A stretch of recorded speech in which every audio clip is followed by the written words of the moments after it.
Okay. I think I've recovered.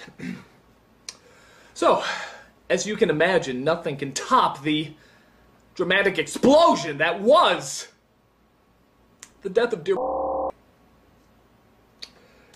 They've reached the height of dramatic tension, people. There's no way they're gonna top it. The best we get is the blowing up of the Starship Enterprise as soon as the Klingons get on board. And the heroes watch from the planet. Ooh, but we'll bring back. Actually, the blowing up of the Enterprise is pretty epic, and they give it a lot of weight, too. I especially like the build-up when Lloyd puts together what the self-destruct countdown means. The ship appears to be deserted. How can that be? They're hiding. But the bridge seems to be run by computer. Let me hear. 9, 8, 7, 6. Whoa! Get out! Get out of there!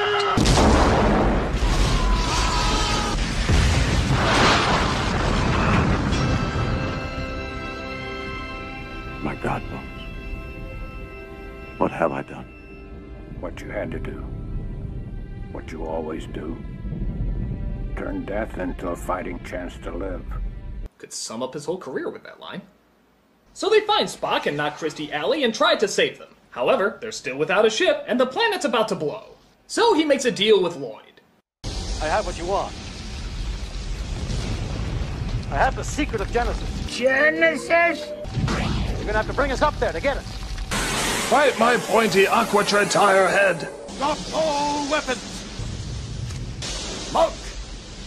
Joy-chew! So he beams most of the team aboard, but leaves himself, Kirk, and Spock on the planet. You fool, look around you! The planet's destroying itself! Yes, exhilarating, isn't it?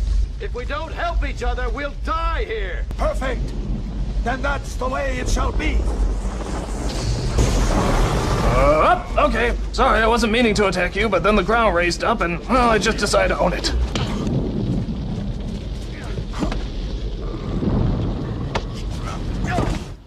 Yeah, I think all the straps on Shatner's girdle would break if he pulled that stunt off. Ooh, all four of his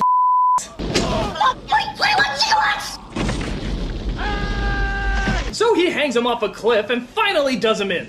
I have had enough of you! I was frozen to... They take control of the Klingon ship and take Spock home to the planet of Vulcan. There, on a Siegfried and Roy stage, they talk about making the transition from McCoy's mind back into Spock's. What you seek has not been done since ages past, and then only in legend. Your request is not logical. Forgive me, Tular. My logic is uncertain where my son is concerned.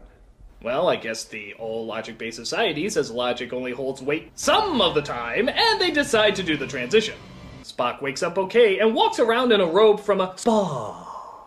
I have been, and ever shall be, your friend.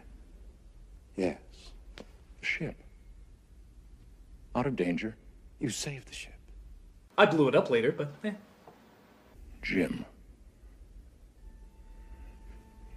Your name is Jim. So Spock gets his memory back, Takei cops a feel, and we're not so subtly told the adventure continues. For the needs of the franchise outweigh the needs of not kicking a dead horse. So that's Star Trek III, The Search for Spock, and honestly, I don't think it's that bad. I mean, okay, it's not as good as some of the others, and it does drag at times, but it's still got some big death scenes, some strong moments, and it does feel very operatic at times. I think the major thing missing is that it needed a villain along the lines of Khan to really complete it, and even though Lloyd is a lot of fun, and he's a pretty good bad guy, character is just sort of a one-note nut. I think a really strong rivalry would have made it a lot more epic. Overall, though, I think it's still pretty good. I can see how others may find it boring, but I think the strong stuff still stands out. It's not the best, but it's got enough good moments. And just as the adventure continues, so does Star Trek Month. I'm the Nostalgia Critic, I remember, so you don't have to.